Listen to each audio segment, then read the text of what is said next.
Well, we start tonight with brand new developments in the Israel-Hamas war. The president spoke publicly just a few hours ago from the White House. He called the Hamas attacks sheer evil. He said the U.S. has Israel's back, and he confirmed more Americans have died. So here are three things you need to know right now. The U.S. death toll has risen to 14. The president also confirmed Americans are being held hostage in Gaza. He also repeated over and over that the U.S. stands with Israel. There's no justification for terrorism. There's no excuse. Hamas does not stand for the Palestinian people's right to dignity and self-determination. The violence keeps escalating hour by hour. Israel is pounding Gaza with deadly airstrikes. The Palestinian Health Ministry says 850 people are dead, 100,000 more people are displaced. Hamas is threatening to publicly kill hostages to stop the airstrikes. Israel estimates 100 to 150 people were taken into Gaza. The IDF tells ABC News that they have regained control over the area adjacent to the border with Gaza. We do have a lot of ground troops in this area. We have a lot of tanks, and we're prepared for anything. And this is the area where we're going to be presenting ourselves and finishing this battle. One man says they were sitting in their homes in Gaza when they heard the neighborhood would be destroyed. He left, and when they returned, they did find the area destroyed. The IDF now saying it is engaging Hezbollah on Israel's border with Lebanon, raising fears of a possible second front.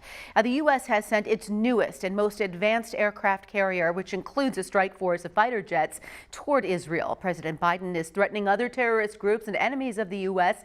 to stay away from the region. The president also vowed that American safety is his top priority, namely those held hostage, along with Americans living and visiting Israel. The mother of one missing U.S. citizen says her son was taken by Hamas with a group of others attending a music festival.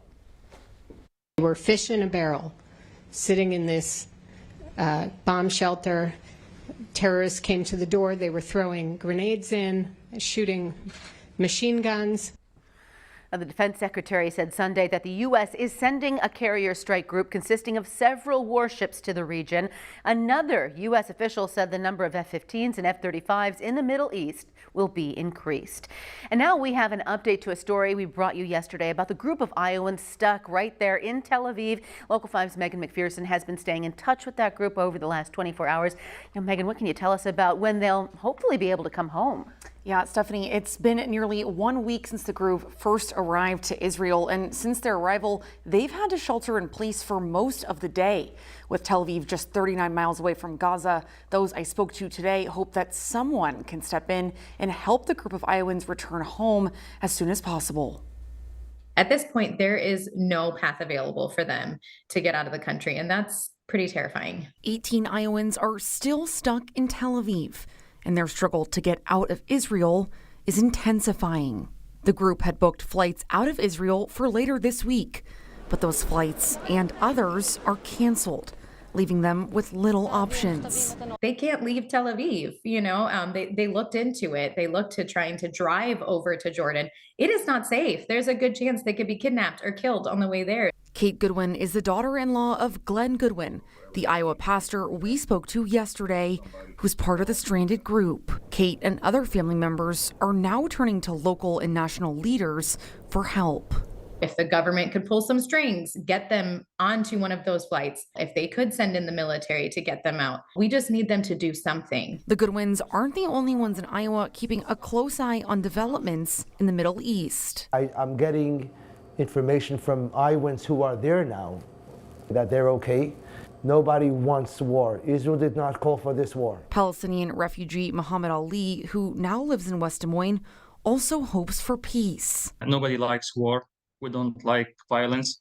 But he also wants the Palestinian perspective to be heard. If we go back to the roots of the problem, the occupation, illegal settlement, nobody hold Israel responsible for their action. And Ali believes it is now up to the U.S. to take action and work to be a part of the solution to create peace in the Middle East and help get these Americans home. As of 5 p.m. tonight, the group has not been able to book any new flights or make progress to get out of the country.